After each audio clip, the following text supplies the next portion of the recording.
En el nombre del Padre, del Hijo, del Espíritu Santo. Amén. Dios te salve María, llena eres de gracia, el Señor es contigo, bendita tú eres entre todas las mujeres y bendito es el fruto de tu vientre Jesús. Santa María, Madre de Dios, ruega por nosotros pecadores, ahora y en la hora de nuestra muerte. Amén. María, Madre de la Iglesia, ruega por nosotros. En el nombre del Padre, del Hijo, del Espíritu Santo. Amén. Hola.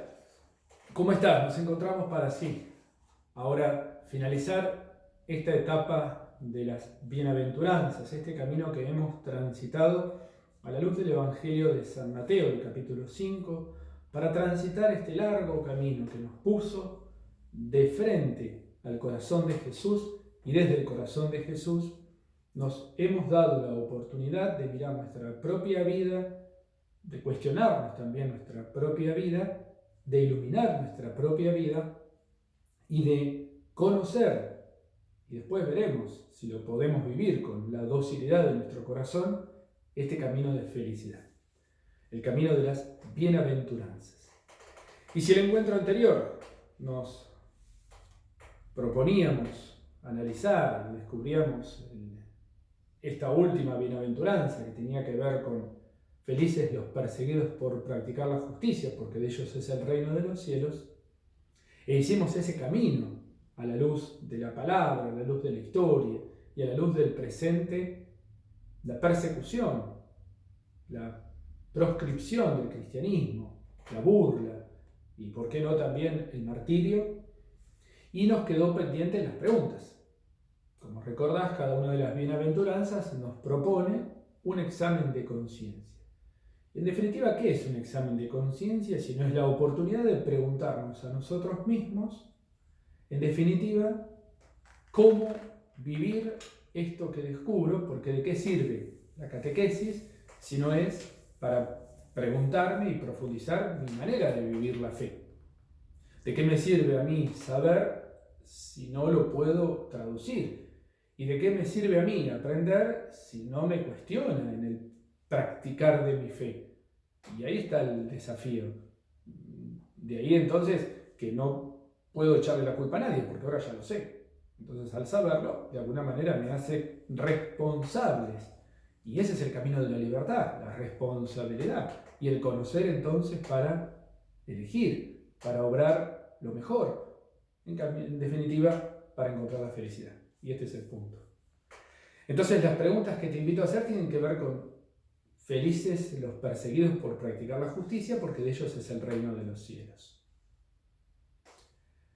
¿Estoy dispuesto a sufrir algo en silencio por el Evangelio? ¿Soy capaz de, en el silencio de mi corazón, ofrecerle eso al Señor? ¿Cómo reacciono ante alguna ofensa o algún desaire que recibo?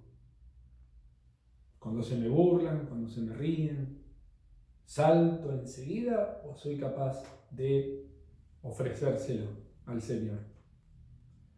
¿Participo íntimamente en los sufrimientos de tantos hermanos que sufren verdaderamente por la fe, por la justicia social y la libertad? ¿Realmente me conmueven, me cuestionan, me empujan? Este es el gran desafío, que las bienaventuranzas, inclusive esta, la que hoy estamos terminando, nos ayude a preguntarnos y a cuestionarnos nuestra propia vida. Pero hoy te invito a terminar con las bienaventuranzas. Y esto significa entonces que, cerrando estas preguntas que nos quedaron de la última, podamos darle una conclusión a las bienaventuranzas. Y hay que decir que el mayor desafío que tenemos, vos y yo, para poder vivirlas, esto es, para creerle a Jesús, para pedirle la ayuda a Jesús y para intentar vivirlas como Jesús, es que somos culturalmente, vos y yo, hijos de este tiempo. Y en este tiempo, lo que se ha perdido en relación a las generaciones anteriores es el sentido de eternidad. Las generaciones anteriores de cristianos, o inclusive en nuestras propias familias, había un sentido de sacrificarse hoy para alcanzar un fruto posterior. Esa mentalidad implicaba que valía la pena hoy esforzarse porque la recompensa iba a ser proporcional al sacrificio. Ese sentido de eternidad hacía que hoy valiera la pena, inclusive llorar, padecer, tener paciencia, etc. Esa frase, como la digo yo, tan simple, el marxismo, esto es el comunismo, vino a acusar esa tesis o esa frase o ese planteo, porque el marxismo decía, lo sigue diciendo en general, que pensar en la eternidad y no alcanzarlo en la actualidad como definitivo es alienar al ser humano. Esto significa drogarlo, anestesiarlo, porque acá está la verdadera felicidad. No está en la eternidad. La verdadera felicidad está en el presente. Entonces, en la historia se tiene que resolver la felicidad. No es una promesa posterior al presente. Entonces eso viene a destruir. De hecho, una de las frases que se va a decir comúnmente en el marxismo es que el cristianismo es como un opio que adormece y que atontece a las personas porque les hace creer que van a alcanzar un bienestar posterior y ceden sus derechos en el presente. Eso nosotros tenemos que decir que los derechos hay que perseguirlos, que los derechos hay que buscarlos, que los derechos hay que reclamarlos. Pero también hay que decir que los derechos no son otorgados por los estados. Los estados reconocen los derechos. Los derechos no es que se los da el legislador o un gobierno al pueblo o a una persona. El legislador o un gobierno reconoce los derechos que le son propios de la condición humana. No es bueno el gobierno o el Estado porque le da los derechos. El gobierno no da derechos. El gobierno o el Estado reconoce los derechos. Entonces, ese proceso que el marxismo vino a irrumpir no se contradice con nuestra fe. Nuestra fe dice que los derechos hay que reclamarlos porque son propios de la condición humana. El marxismo va a creer que los derechos los otorga el Estado. El Estado no otorga, el Estado reconoce derechos. Pero, en definitiva, ese sentido de la eternidad que el marxismo viene a romper fue la puerta que se abrió para el materialismo, y esto significa el ser humano es pura materia, transformadora, trabajadora, que lo único que sirve es para producir y lo único que sirve es obtener resultados de esa producción, lo cual no estamos de desacuerdo, todo lo contrario, nosotros tenemos algo más que el materialismo, que la sola producción laboral, y eso del marxismo se generó el materialismo, esto que acabo de decir, y eso fue la puerta para el consumismo. O sea, el ser humano que ya no busca la felicidad en la eternidad, que la busca y la tiene acá, ya se pierde todo sentido de Dios. El hombre va a ser feliz sin Dios acá en la tierra por su sola producción, porque el hombre es capaz de producir y de obtener sus frutos, hace entonces que la felicidad se obtenga ya no por Dios ni la eternidad, sino por obtener esos bienes que el sistema y el mercado me ofrecen. El drama, no estamos en desacuerdo con eso. Hay que decir que nosotros no estamos rechazando que acá hay que pasarla bien. Porque no es que acá estamos diciendo que hay que sufrir y sufrir y sufrir. Repito, lo que el marxismo viene a proponer de los derechos, la Iglesia dice el Estado no los otorga, el Estado los reconoce. Porque el derecho a la vida, por ejemplo, no es una concesión que el Estado le otorga a las personas. El Estado debe responder, porque es un derecho inalienable, o sea, no se puede modificar, no se puede tocar, no se puede transformar, no se puede otorgar, sino que se reconoce, los derechos se reconocen. Los derechos humanos no son un capital de un gobierno que es más bueno que otro. Los derechos humanos son de por sí humanos, no los da un gobierno, los da la condición humana. Entonces, ¿a eso qué decimos? ¿Que los derechos hay que reclamarlos? Sí. Ahora, no olvidarse que acá en la Tierra no está lo definitivo, hay un paso más.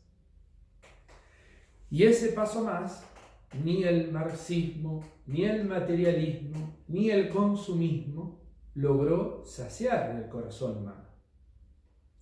Te cito un filósofo laico, no creyente, un filósofo que buscó siempre creer, siempre deseó creer, pero no pudo. No pudo por ese don que le faltó alcanzar, o por humildad, no lo sabemos. Pero en definitiva, él siempre buscó creer. Miguel de Unamuno se llama, un pensador español del siglo XX. Le escribe a un amigo que le reprochaba eso de dale con la eternidad, buscándola, pero no pudiendo obtener la fe. Yo no digo que merezcamos un más allá, ni que la lógica nos lo muestre. Digo que lo necesito. Merezcalo o no, y nada más.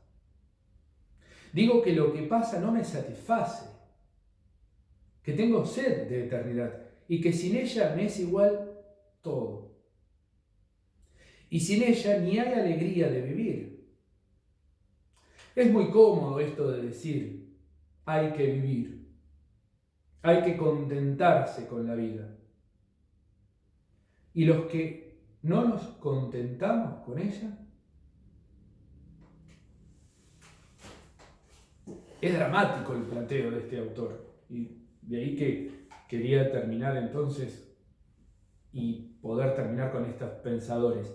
Porque en definitiva, la invitación que te hago es poder descubrir el don que significa la fe. Porque la fe nos permite mirar más allá, aunque hoy nos toque atravesar por esto. Lo que dice este hombre, yo no sé si hay, pero necesito que haya algo.